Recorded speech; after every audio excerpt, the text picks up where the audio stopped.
This is Cinematic Sins Hollywood Unmasked. Jeff Bezos and Lauren Sánchez have always known their relationship would come with scrutiny. But what they did not see coming was the unraveling of a carefully curated love story. Rare to have that moment like this in such an iconic, historic city. Marriage, but their entire public image, what started as a headline romance aboard yachts, and in the pages of Vogue has quietly descended into a cold, calculated legal chess game. With a $5 billion lawsuit at the center of it all, the fairy tale began with billion-dollar sunsets and private island proposals, whispers of betrayal already in the air from the moment their affair was revealed. Both Bezos and Sanchez were still married to other people, and yet they leaned into the story, repackaging their narrative for the public as a passionate, undeniable love that transcended scandal. There were appearances at the Met Gala, at Hollywood soirees on yachts with Leonardo DiCaprio, and royalty from Jordan. Everywhere they went, the cameras followed, and Sanchez basked in the spotlight. Crop tops, diamonds, designer gowns. She played the role perfectly, but behind the scenes something far colder was brewing. Jeff Bezos had learned from the past after losing over $35 billion. In his divorce from Mackenzie Scott, he made a vow never again to be caught off guard. And according to a confidential source close to the couple, that vow is what triggered the current storm. In the weeks leading up to their $5 million wedding in Venice, Italy, Bezos began moving strategically, assembling legal teams, revisiting prenuptial agreements, and tightening every possible loophole. Friends thought he was simply being cautious. After all, he was the richest man on earth, but insiders now say he was already preparing for war, not because he feared a problem, but because he had seen one forming. The wedding itself was a spectacle, luxury dripping from every frame of every photograph. The floating palace, the celebrity guest list, the exclusive access to one of Europe's most breathtaking locations to the public. It looked like the celebration of a lifetime, but to Bezos it was insurance, a perfect distraction.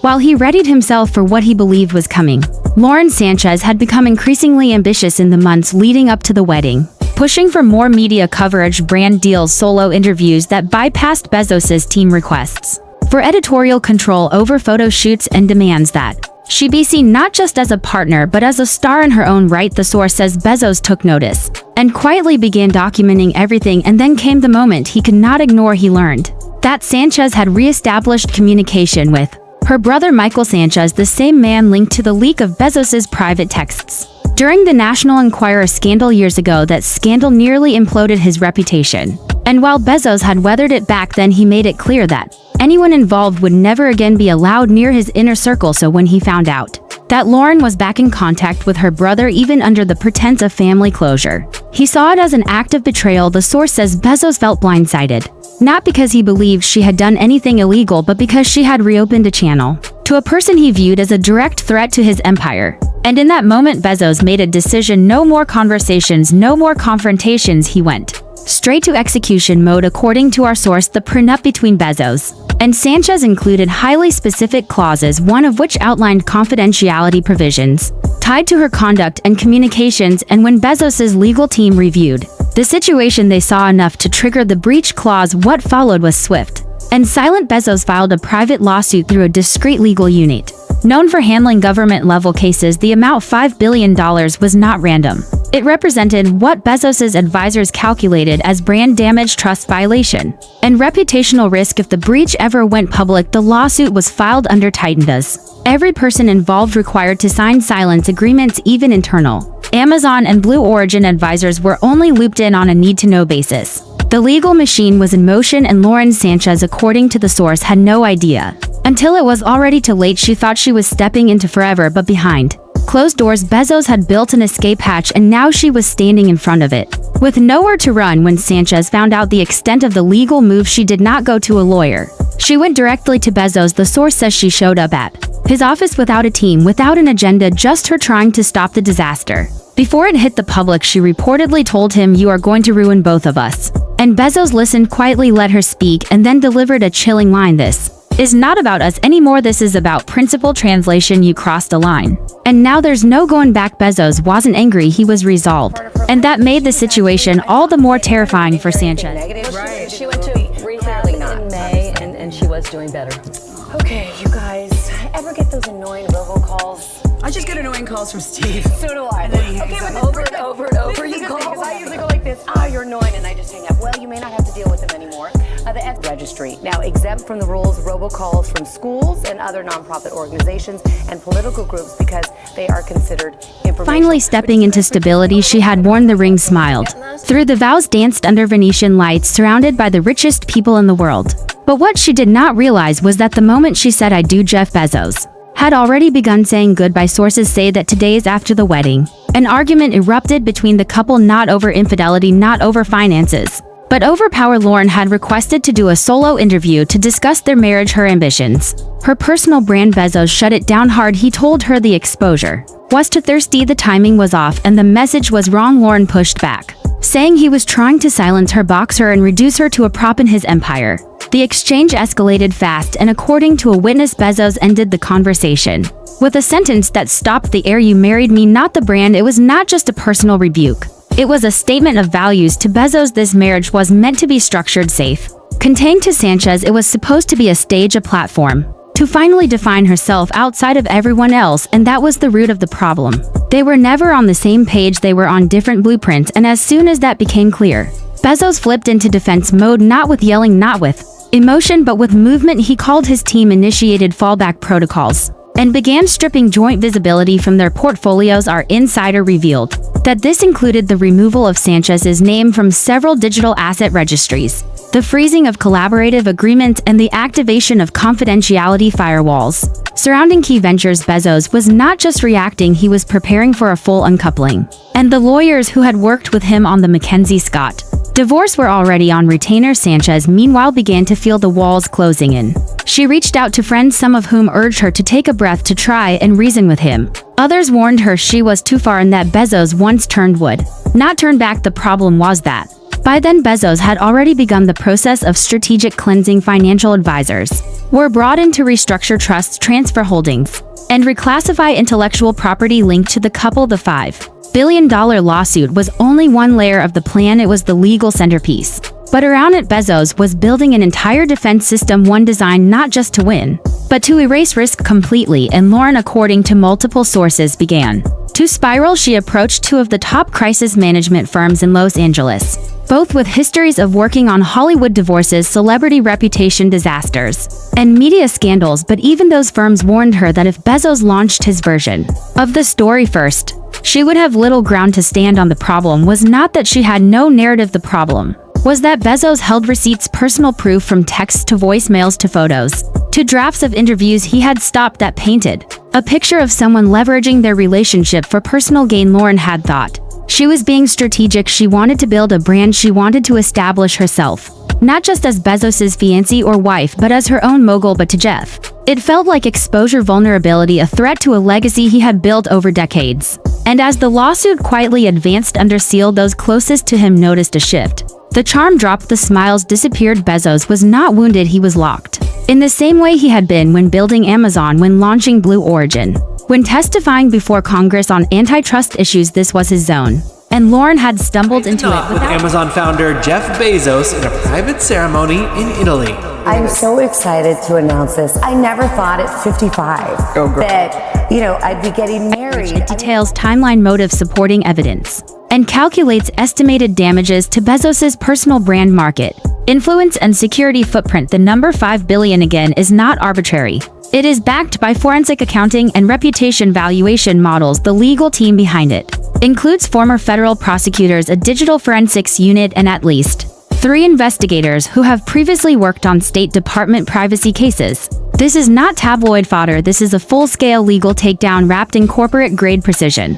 And what scared Lauren most, according to one of her inner circle, was not the lawsuit itself, but the silence around it. The lack of press, the absence of leaks, the eerie control with which Bezos was handling the entire fallout. This was not emotional, this was surgical. Lauren tried to appeal to him again, this time through intermediaries, hoping that some part of their shared history could soften him. That the man who once danced with her on the deck of a yacht under fireworks might remember the warmth. But what she got instead was a memo from one of Bezos's advisors reminding her of her contractual obligations to discretion, advising her to avoid any media statements, and noting the terms of the prenup as binding and non-negotiable. It was a warning, not just A courtesy because what Lauren did not know and what she still may not fully understand is that Jeff Bezos does not view endings the way most people do. He does not react, he executes. And once a decision is made, the rest is just paperwork. With every hour, the distance between them grew more clinical, more coded, no more direct conversations. Everything funneled through legal representatives or tightly secured digital channels. Even her access to certain shared residences was restricted. Her name no longer recognized by certain internal systems. It was a quiet erasure. A systematic rollback of everything she believed she had built. And while she scrambled to understand the full scale of what was coming, Bezos simply continued. Moving, shifting pieces, making calls, briefing teams, and waiting for the moment the world would know. What he already accepted: this marriage, this partnership, this story was over, and now it was time to protect the empire. Be the time the public was done swooning over the designer gowns, the drone-lit sky over Venice, and the whispered appearances of celebrities like Oprah and Bill Gates. Jeff Bezos had already shifted into full containment mode. To the outside world, their love story was still trending there. Wedding photos still circulating with headlines calling them the ultimate power couple. But behind closed doors, Bezos was operating like a CEO facing a hostile takeover, one where the threat wasn't a rival company but the person sleeping next to him. Our sources revealed that in the days following the private confrontation between Lauren and Bezos, a flurry of encrypted meetings were held across multiple locations, from New York to Seattle to an undisclosed private compound in the Pacific. Bezos was not playing catch-up, he was executing a multi-continent defense plan. Every call made was pre-scheduled under alias names. Every document was locked in a 3-tier encryption system, requiring biometric access. This wasn't about a breakup. It was about fortifying a billion-dollar reputation from implosion. What many people fail to understand is that Jeff Bezos doesn't do messy. He does modular, clean, surgical damage control. And that's exactly what this was. The lawsuit itself remained sealed, but key people were briefed under blackout conditions, including select members of Bezos's inner legal ring, people who helped him navigate the fallout. From the National Enquirer leaks, the same people who redrafted security protocols after the Michael Sanchez incident years ago. And yes, according to our insider, that's where this entire unraveling finds its root, because when Bezos discovered Lauren had been in recent contact with Michael Sanchez, it didn't just spark suspicion. It activated the most feared clause in their prenup, a condition known internally as the exposure clause, meant to protect against reputational sabotage. This clause outlined in precise legal language that any communication or re-engagement with individuals previously associated with breaches of privacy would be treated as an immediate violation, triggering legal damages, asset freezes, and indemnification forfeitures. In layman's terms, it meant that if Bezos could prove Lauren had reignited ties with the very person who once nearly destroyed his public standing, he could not only divorce her instantly but sue her for a scale of damages equivalent to what he believes that risk is worth. And according to forensic estimates compiled by his legal team, that number lands at $5 billion. And climbing the legal language is complex, but the strategy is clear. Bezos isn't suing for money. He's suing for control, for deterrence, for reputation fireproofing, because once this goes public, if it goes public, it won't just take down Lauren, it will cast a shadow over every brand deal, every magazine cover, every public appearance that tried to paint them as love story royalty. This is why Lauren's team is reportedly in panic mode to crisis. PR firms are now involved, both hired to create soft exit narratives, including health struggles, personal growth stories, even potential victim framing, all designed to protect her image before the bomb drops. But what they did not anticipate is that Bezos has already anticipated all of it. Sources say he's holding not just legal proof, but interpersonal evidence, messages dating back months, voice notes, conversations never meant to be public, and most critically, documentation of internal disagreements over brand positioning. Their dynamic wasn't just romantic, it was professional. And from Bezos's perspective, when business became blurred by ambition, the foundation cracked. His empire, built on algorithms and logistics, is a machine of precision, and when the person beside him becomes unpredictable, that's not romance, that's risk. And Jeff Bezos does not tolerate risk. Lauren, however, is not going down without trying. Insiders close to her say she feels betrayed, cornered, and blindsided, that she genuinely believed Bezos had forgiven her past, that their wedding was a clean slate, that their future was mutual. But what she miscalculated was that forgiveness for someone like Bezos doesn't erase the data, it just archives it. And the moment she gave him a reason to reopen the file, he did not hesitate. Since then, Bezos has been in lockdown mode. His team has stripped down every shared business venture, every cross-registered IP, every joint financial asset, and they've done so with a speed that suggests this wasn't reactive, this was pre-planned. And the shocking part for many involved is how unfeeling it all is, not because Bezos is heartless, but because he simply doesn't allow emotions to cloud his executive decisions. The people around him say this is the same Bezos who once slept in his office during Amazon's launch, who micro-tracked satellite positions for Blue Origin. This is a man who calculates time in milliseconds, who treats decisions as cost-benefit graphs, and when Lauren crossed that invisible risk threshold, she became a variable, not a partner, and that variable had to be removed. Sources inside the couple's legal orbit also suggest that Bezos isn't done. They say there are contingency lawsuits drafted and ready, ones that could be filed if Lauren leaks anything, violates her NDA letters, or attempts to challenge the prenup publicly. These are legal minefields designed to trap any countermove before it starts. They also claim that Bezos has built a digital fortress around his private data, removing shared access, removing metadata visibility, even changing key device registrations. To prevent digital tracking, it's a digital divorce just as much as a financial and emotional one. But perhaps the most chilling development is what Bezos reportedly said in a private meeting with his team days after Lauren's alleged plea to stop the lawsuit. He said, "This isn't about hurting her, this is about not letting her hurt us." That us refers not just to him, but to everything he's built: Amazon, Blue Origin, the Bezos Earth Fund, every corner of his brand, every dollar of his influence, every whisper of his image. He's not just defending a relationship, he's protecting an empire, and when he moves to protect, he moves with total force. Lauren now finds herself trapped between two narratives: the one she lived, and the one that's being written, the one with the yachts, the champagne, the cameras, and the vows, and the one unfolding behind biometric doors, legal firewalls, and silent corridors. The narrative she thought she controlled is now slipping out of her hands and into a machine that does not blink, it only acts, and what it acts on now is the complete erasure of risk from the Bezos brand. And if that means removing Lauren Sánchez completely, then that is what Jeff Bezos intends to do. Well, weeks after the lavish wedding that had the internet in a frenzy, the reality behind the scenes had gone from opulent to ominous. Lauren Sánchez, once the face of a glamorous billionaire love story, was now pacing inside a fortress of silence. The same luxurious properties she once floated through were now protected by layers of legal protocol. Where once she could simply walk, and now she had to request access. Where once she held conversations, she now had to route them through intermediaries. And the most devastating part, according to those close to her, was not that she was being removed. It was how easily it was happening. Jeff Bezos had turned off the emotional faucet, and what remained was cold control, calculated containment. Every friend, every business contact, every assistant who had once smiled on her behalf now spoke in neutral tones, legally filtered, without promise or empathy. Bezos had created a firewall, and on the other side of it, Lauren was left gasping for footing, trying to understand how the man who once looked at her like she was his world now regarded her as a reputational threat. Insiders confirmed that Bezos had never stopped preparing for this moment. Even as the couple kissed in front of photographers, even as they toasted under Venetian lanterns, even as their love story graced magazine covers, the truth is Jeff Bezos saw the collapse coming before Lauren ever did, because he had designed an architecture where love was conditional, where partnership was measurable, and where risk had a price. And the price for Lauren's misstep was $5 billion. The law.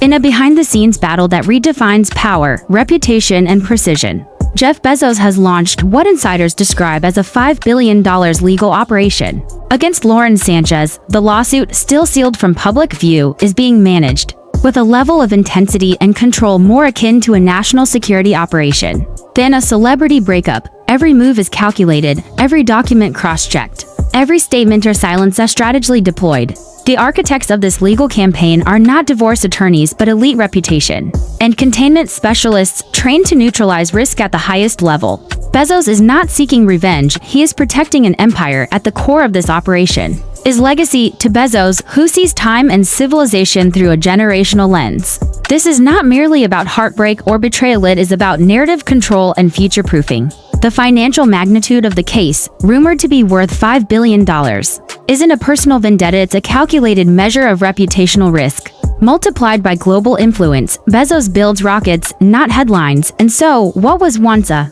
public love story has now become a masterclass in strategic erasure. Lauren Sánchez, once a centerpiece of media fascination, has found herself increasingly isolated. The very machinery that helped elevate her press coverage, branding, partnerships, elite connections has gone silent. Not out of disinterest, but out of fear. Fear of what Bezos might release. Fear of being on the wrong side of a war no one wants to acknowledge publicly. Bezos's influence is so far-reaching that even Hollywood publicists and tech moguls tread carefully. Her texts are unanswered, her PR inquiries deferred, her access quietly revoked. According to multiple sources close to the case, Bezos is sitting on a trove of evidence, and not just receipts, but voice memos, emails, early drafts of interviews, and private communications between Lauren and her brother, Michael Sanchez. The contents, reportedly damning, do not just demonstrate personal betrayal, they lay out a strategy, a calculated use of the Bezos name as a launch pad for Lauren's solo empire. Bezos's camp allegedly sees this not as infidelity or ambition, but as strategic exploitation. To them, she didn't just break a prenup, she breached the narrative. And in Bezos's world, the narrative is everything. Lauren has begun reaching out to lawyers, floating memoir deals, and testing the waters for media rebranding. She has offered silence, compliance, and distance. But insiders say Bezos remains unmoved, not because he's bitter, but because he's calculating. He reportedly believes she violated more than just legal terms. She violated the sanctity of the shared vision. She turned what he saw as sanctuary into a stage. And once that perception shifted, the transformation was immediate and absolute. She became a variable, and variables are eliminated. This is not a public feud. There are no press conferences, no headline statements. Bezos is not playing the game most celebrity couples play in high-profile splits. There is no damage control, only damage prevention. What we're witnessing is the complete digitization and neutralization of a public figure, executed by one of the most powerful men on earth. Behind the scenes, Bezos's team has initiated a digital and financial purge of Lauren Sanchez's footprint in his empire, from asset reviews to silent adjustments and shared estate arrangements. From cloud storage access to brand entanglements, every corner is being sterilized. Every informal handshake, every joint endorsement, every whisper of shared infrastructure is being scrutinized and, if necessary, scrubbed. This is surgical. It is what happens when someone with infinite resources and unshakable will decides that a person is no longer a partner but a liability. Lauren is reportedly in a kind of gilded limbo, technically free, but surrounded by silence. Every move is monitored, every potential opportunity is intercepted. Insiders say that even her attempts to pivot publicly toward empowerment and reinvention are seen by Bezos's team as potential narrative threats, and thus, they're prepared to counter those efforts with hard evidence. The kind that doesn't shout, it silences. What's perhaps most chilling about the operation is its tone, not personal, not bitter, just cold. Clinical. Bezos is said to be calm, methodical, detached. His team's mission is not just to win, but to delete. The ultimate goal isn't revengeance, narrative purity, and in that story, Lauren doesn't get a chapter. She is being footnoted, archived, erased. What began as one of the most photographed love affairs of the decade is ending with a whisper. And even that whisper is under surveillance. Publicly, Bezos remains entirely silent. There are no retaliatory interviews, no subtle swipes on social media, just silence. And yet that silence, according to those closest to the situation, is deafening. It is loaded with intent, coded with consequence. It is the kind of silence that feels like a final move before checkmate. Those who once defended Lauren now look away. Allies have gone neutral, associates have withdrawn. No one wants to bet against Bezos, not because they don't believe her, but because they believe in him more. Ultimately, what we're witnessing is the power of strategic silence and empire-level control. Bezos doesn't do drama, he does systems. And once the system decides someone is a threat, that person ceases to exist within the infrastructure. Lauren's downfall is not scandalous, it's surgical, executed with military-grade precision by a man who sees the world not in seasons, but in centuries. She believed, perhaps naively, that love might offer her immunity. But love is not a shield in Bezos's empire, control is. And now, with the lawsuit in full legal motion, Bezos has shifted from containment to command. He is no longer managing fallout, he is rewriting history, and in that revision, there is no space for misalignment, no tolerance for unpredictability, no room for a former partner trying to reclaim her voice, because this was never a breakup, it was a transition of control. And Bezos, who has mastered markets, media, and the mechanics of human ambition, is once again showing the world that in the end a doesn't just win. A sealed folder in a digital vault labeled neutralized threat, and for Lauren, no matter what she does next, that will always be the reality she underestimated. She thought she could share the throne, but Bezos never intended to share, he intended to test. And when the results came back, she failed not because she was unworthy, but because she was unpredictable, and in the eyes of the richest man on earth, unpredictability is the one variable he cannot afford to tolerate. As the legal proceedings continue in silence and as the media grows more curious about the absence of new photos or updates, those inside the inner circle already know the truth. This story is over. The edits have been made, the chapters closed, and the damage buried behind the kind of force that only power like Bezos's can summon. Lauren may still post, she may still smile. She may even attempt a final play, but the truth remains, no one controls the story unless Jeff Bezos allows it, and in this chapter he did not. And when Jeff Bezos writes you out of his legacy, there is no sequel, there is only silence.